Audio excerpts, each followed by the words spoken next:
Hi, good morning, Sander. Good morning, Angel. Good morning sa lahat ng nanonood at nakikinig. Opo. Sir, nagpa-private practice pa ho ba kayo ngayon? Yeah, actually, nagtuturo ako sa UP at tumitingin rin ako ng patient sa private practitioner po. Ayun, opo. Dr. Edsel, una ho sa lahat para po dun sa hindi ho masyadong pamilyar, although nung 90s pa ho may mga pelikula na tungkol sa Ebola, ano ho ba itong Ebola? Saan po nagsimula? Yeah, so yung Ebola po, ito po ay isang virus na nagmumula sa mga hayop. So ito yung tinatawag na mga zoonosis. Usually nanggagaling ito sa panike na nakaka-infect ng mga apes, yung mga primates, mga gorillas, ganyan. Tapos pwedeng ma-expose yung mga tao pag pumupunta sila doon sa mga liblib na lugar, doon sa mga forest at either kinakain nila yung mga unggoy or na-expose sila doon sa mga yung mga fluids na nanggagaling sa mga ito. Yung Ebola kasi, hindi lang yan isang virus. Meron pong 6 na klaseng Ebola viruses at 4 doon ay nakakahawa sa tao. At ang manifestation po nito ay parang sobrang sama po talaga na dengue. Yung nagdudugo everywhere. At nakakahawa po yung mga secretions na to. Kaya po nakakatakot siya dahil mataas ang mortality rate ng Ebola, as high as 90% po. Grabe naman. Kumbaga, pag nagka-Ebola ka, halos sure ball na mamamatay ka. Well, lalo na po yung mga mas severe na forms ng Ebola. Meron naman nabubuhay at meron namang nagagawa pag maganda yung supportive care, napapababa. Pero usually kahit in the best of circumstances, 20 to 30% pa rin po yung namamatay. Opo. Dok, meron po bang bakuna o gamot laban po dito sa Ebola? Well, kagaya nung sinabi ko, 'di ba, 6 na klaseng Ebola, 4 yung nakakahawa sa tao. Meron pong bakuna para dun sa isang klase lang, yung tinatawag na Zaire na Ebola virus. Itong current outbreak, hindi po ito Zaire. Hindi ko nga masabi yung pangalan niya, Bunya Bongo. Parang ganon. Opo. So, Bundi Bugyo pala. Opo. Bundi Bugyo. Wala po tayong bakuna para sa Bundi Bugyo, bagamat sa tingin ng mga eksperto, baka makakagawa sila ng bakuna in about 9 to 12 months, kagaya nung ginawa po sa COVID. Kumbaga po, next year makaka-imbento na. Yes po, that's mukhang kakayanin. Pero of course, ito rin nangyari dun sa mga dating bakuna, gumagawa sila para dun sa mga ibang strains ng Ebola. By the time nagsimula sila ng trials, mukhang tapos na. So wala na silang mabigyan. So hindi rin nagagawa na maayos yung study kasi wala na silang cases na pwedeng i-observe kung mas mataas dun sa mga hindi nabakunahan versus dun sa nabakunahan. So yun po talaga yung difficulty doon kasi kung gagawa ka ng study, dapat meron talagang ongoing outbreak. Minsan, pag meron na silang candidate para sa pagbakuna, wala na yung outbreak, hindi na nila matetest. Opo. Okay. So Dok, sa kasalukuyan ba ay may banta po sa Pilipinas itong Ebola virus? Sa ngayon po, ang importante po kasi talaga dyan, minsan pwedeng mag-cross ng borders pag may nag-travel dun sa area na yon. So always naman, any kind of disease, pati itong hantavirus na parang halos nagsabay lang talaga sila. Ang importante po talaga yung tinatawag na surveillance at yung coordination among nations. Kasi ngayon, lalo na dahil ang dali na lang lumipad sa eroplano, importante po talaga na yung cooperation. Hindi naman sa kailangan na naman natin magsarado ng borders kasi ang nakikita natin, grabe rin yung hirap na tinutulot nun. Ang kailangan is paigtingin pa po natin yung mga ating surveillance systems para ma-minimize po natin yung banta ng mga ganitong viruses na pwedeng nakamamatay. Okay, so nabanggit nyo na rin po na hindi natin kailangan magsara ng border.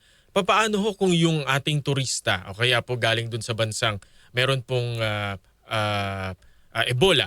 Pagdating niya ho rito, siya, asymptomatic. Pwede ho ba yung ganon? Hindi ho madidetect? Yes po, ang incubation period ng Ebola, mga 2 to 21 days yan. So kung nagkaroon po ng exposure, kailangan po talagang i-quarantine yung mga ganyan up to 21 days. Kung aalahanin nyo, mga 2014 ata yun, meron tayong mga more than 100 na UN peacekeepers sa Liberia na nagkaroon ng Ebola outbreak doon. Tapos nung umuwi sila dito, kinwarantin sila dyan sa Caballo Island, dyan sa may Manila Bay. Tapos yung isa nagkaroon pa ng sintomas, buti na lang negative yung test niya. So hindi pa tayo nagkakaroon ng Ebola sa Pilipinas. na yung nakakahawa sa tao. Meron actually tayong Ebola dito sa Pilipinas na tinatawag na Ebola reston na hindi nakakahawa sa tao pero nahahanap siya sa baboy at sa mga unggoy. Existing ho Oo. yung virus na yun po? Ano po yan? Existing po yun? Kumbaga po, nandyan lang sa mga hayop? Yes, oo. Actually, ang history niyan is nagpadala tayo ng mga crab-eating macaques, isang klase ng unggoy.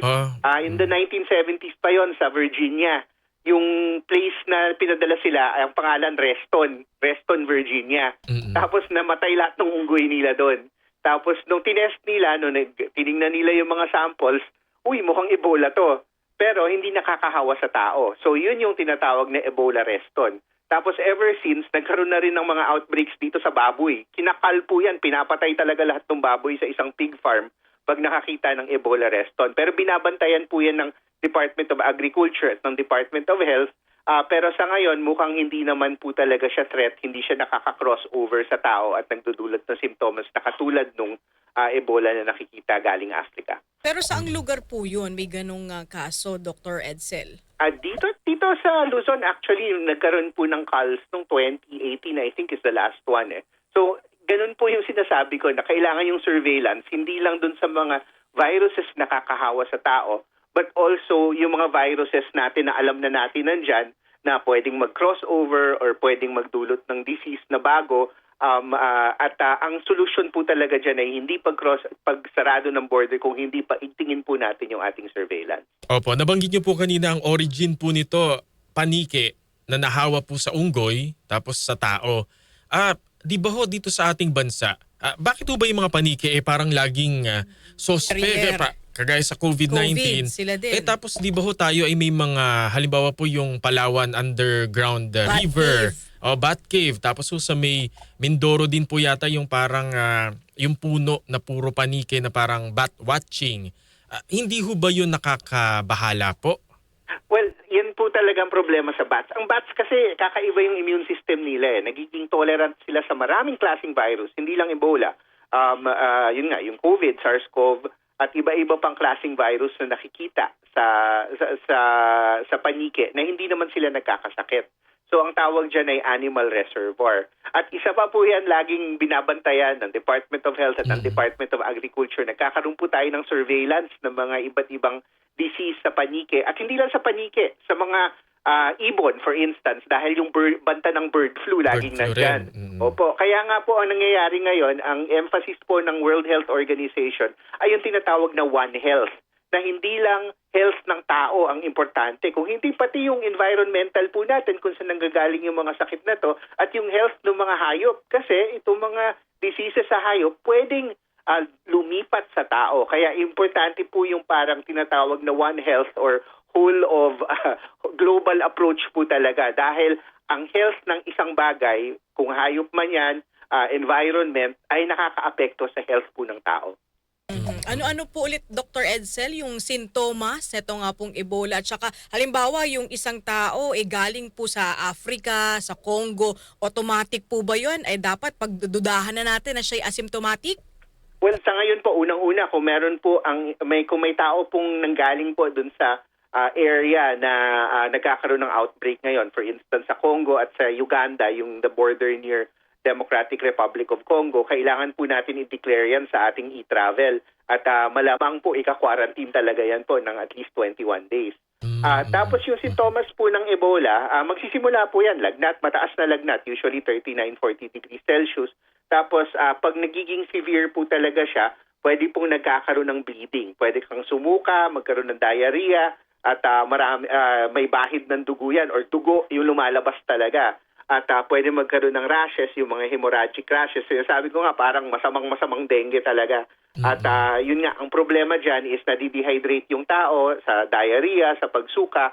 At kung hindi po talaga maagapan, hindi siya mabigyan ng fluids, hindi mabigyan ng blood products, kung bumabagsak na yung kanyang dugo, madaling mamatay po talaga pag ganyan. Opo. Ito naman pong hantavirus, kailangan din ho ba nating mabahala? Well, sa ngayon yung hantavirus mukhang wala na namang bagong cases naka-quarantine. Ayun, mas matagal lang nga yung quarantine sa hantavirus kasi up to 42 days pwedeng mag-manifest. Yung ating mga seafarers na nandoon sa, I think 38 po sila, na nandun sa ship na yon, naka-quarantine po ngayon sila sa Europe at mukhang tatapusin po yung quarantine bago ipauwi yung mga yan. So sa ngayon, hopefully, yun na po yun. Hopefully last na. No? Sana. Opo. Opo, ano po yung mas mataas yung mortality rate, Doc? Yung hantavirus o yung Ebola virus? Well, actually pareho silang mataas. Meron din kasing hantavirus na dito sa Asia, versus yung tinatawag niya New World hantavirus na yung katulad nung itong Andes virus na nakita doon sa ship. Mas mataas yung mortality niyon. About 30 to 60% yon. So mataas talaga siya. Compared yung hantavirus dito sa Asia, mga 1 to 15% lang kasi iba yung manifestations nila. Yung Ebola, again, it can be as low as with good treatment, as low as 25-20%. Pero like yung isang outbreak, yung deadliest outbreak ng Ebola, naging 90% po talaga yung mortality. Sobrang bilis po at ang dami po talagang namatay doon. Po, siguro panghuli na lamang po, tip na lang sa ating mga kababayan, lalo ngayon sobrang init. Dr. Salvania, baka meron po kayong maipapayo sa ating mga kababayan.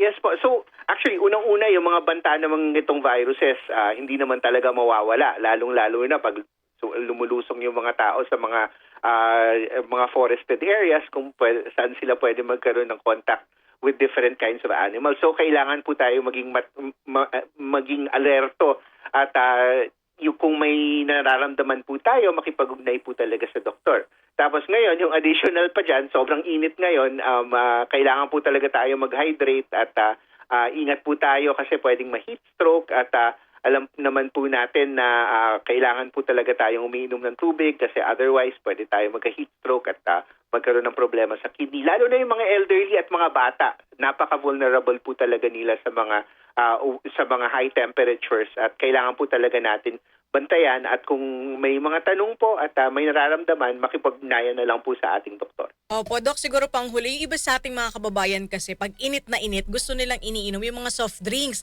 lalo na yung nagyeyelo-yelo. Masama po ba ito, Doc? O dapat talagang tubig lang yung ating inumin? Well, okay lang naman po mag-hydrate even with mga soft drinks. Pero alalahanin po natin yung soft drinks, mataas po ang sugar content yan. So, baka magka-diabetes tayo. And actually, dahil mataas nga yung sugar content, hindi siya kasing bisa ng tubig sa pag-hydrate. So, mas maganda po talaga yung tubig. Don't forget the electrolytes rin. Either kumain kayo nung may asin or pwede rin po yung mga sports drinks na mas balanse compared po dun sa soft drinks. Yung soft drinks kasi ubod ng daming sugar po talaga yan. So iwasan po natin as much as possible. Opo. Maraming salamat Thank you po, so Professor much. and Dr. Edsel Salvania. Thank you po. Okay, thank you po at stay safe lagi. Thank you po, sir. Senior TED Fellow at isa rin pong kolumnista ng ating infectious diseases doctor na nakausap, Dr. Edsel Salvania.